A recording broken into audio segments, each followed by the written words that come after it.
Biomorphism models artistic design elements on naturally occurring patterns or shapes reminiscent of nature and living organisms. Taken to its extreme, it attempts to force naturally occurring shapes onto functional devices. The term was coined by the British writer Geoffrey Grigson and subsequently used by Alfred H. Barr in the context of his 1936 exhibition Cubism and Abstract Art. Biomorphist art focuses on the power of natural life and uses organic shapes, with shapeless and vaguely spherical hints of the forms of biology. Biomorphism has connections with Surrealism and Art Nouveau.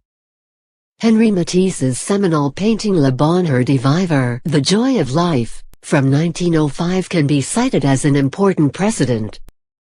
The Tate Gallery's online glossary article on biomorphic forms specifies that while these forms are abstract, they refer to, or evoke, living forms. The article goes on to list Joan Miro, Jean Arp, Henry Moore, and Barbara Hepworth as examples of artists whose work epitomizes the use of biomorphic form.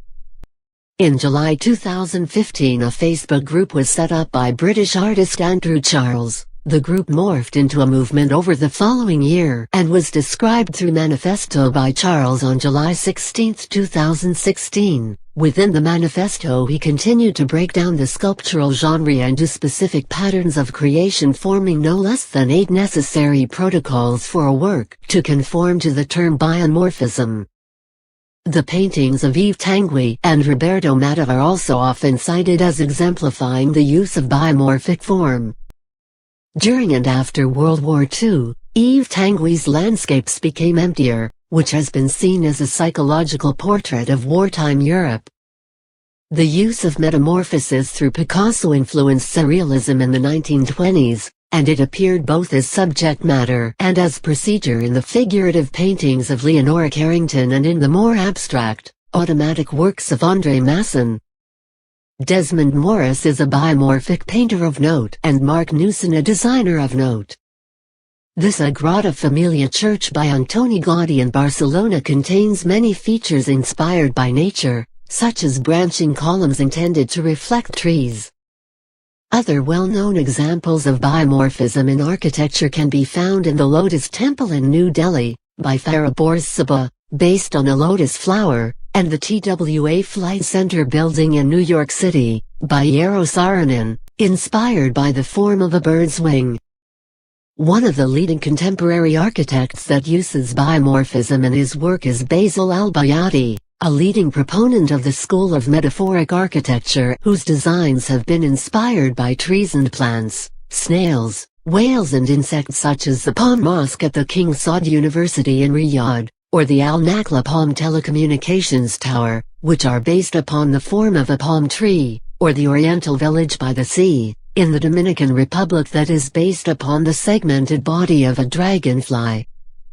Biomorphism is also seen in modern industrial design, such as the work of Alvaro Aalto, and Isamu Noguchi, whose Noguchi table is considered an icon of industrial design. Presently, the effect of the influence of nature is less obvious. Instead of designed objects looking exactly like the natural form, they use only slight characteristics to remind us of nature. Victor J. Papanek, 1923–1999, was one of the first American industrial designers to use biomorphic analysis as his design assignments.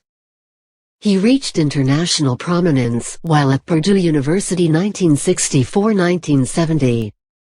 Student work and his own work is illustrated in his book Design for the Real World, published in 1970, which challenges the industrial design establishment to design for the handicapped and disadvantaged throughout the world. First published in 1970 by Bonnier in Swedish, it was published in English in 1971 by Pantheon, and eventually translated and published in 23 languages. It is perhaps the most widely read book on design.